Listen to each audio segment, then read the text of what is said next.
എന്നെ എല്ലാവരും മോളെന്ന് വിളിച്ചു. പക്ഷെ ഞാനത് നിഷേധിച്ചു. എനിക്ക് കാണേണ്ട അതേ മുഖത്ത് നോക്കി പറഞ്ഞു,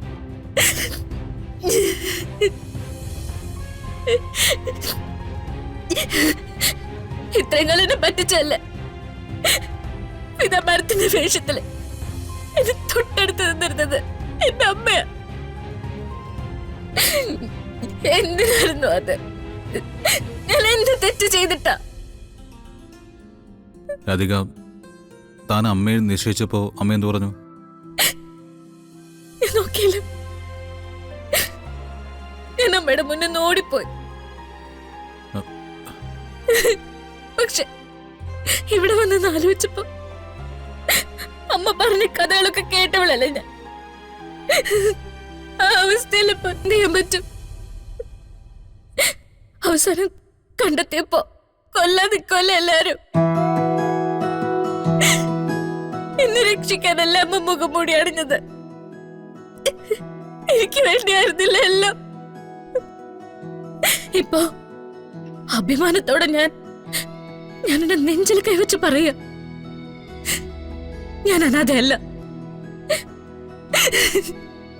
ഞാനിനി അനാഥയല്ല വരുൺ.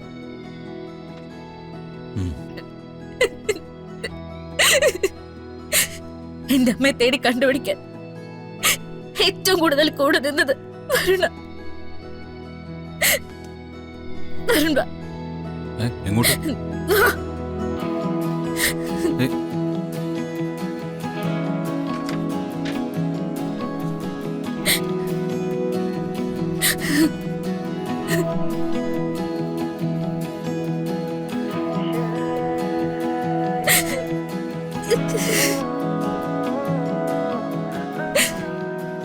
എന്റെ കൃഷ്ണ, എത്ര തവണ കരഞ്ഞോണ്ട് ഞാൻ ചോദിച്ചിട്ടുണ്ട്, ഒരിക്കലെങ്കിലും എന്റെ അമ്മയൊന്ന് കാണിച്ചു തരണേത്.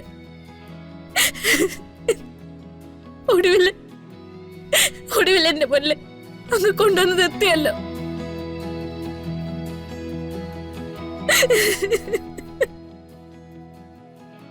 ഞാൻ ലോകം ആരാധിക്കുന്ന ശ്യാമയുടെ മകളാ.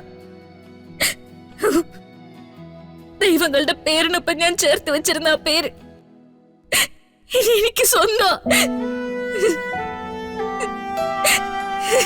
ഞാൻ എങ്ങനെയൊക്കെ ഭഗവാനോട് നന്ദി പറയേണ്ടത്?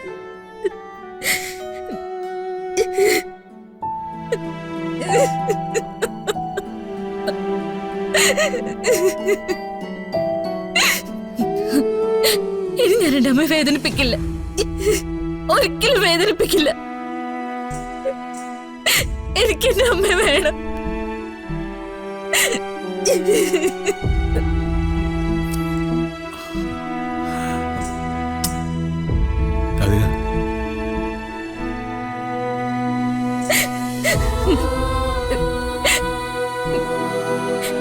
ഞാൻ പറഞ്ഞ സത്യവരൻ, എനിക്ക് എന്റെ അമ്മയെ കാണണം.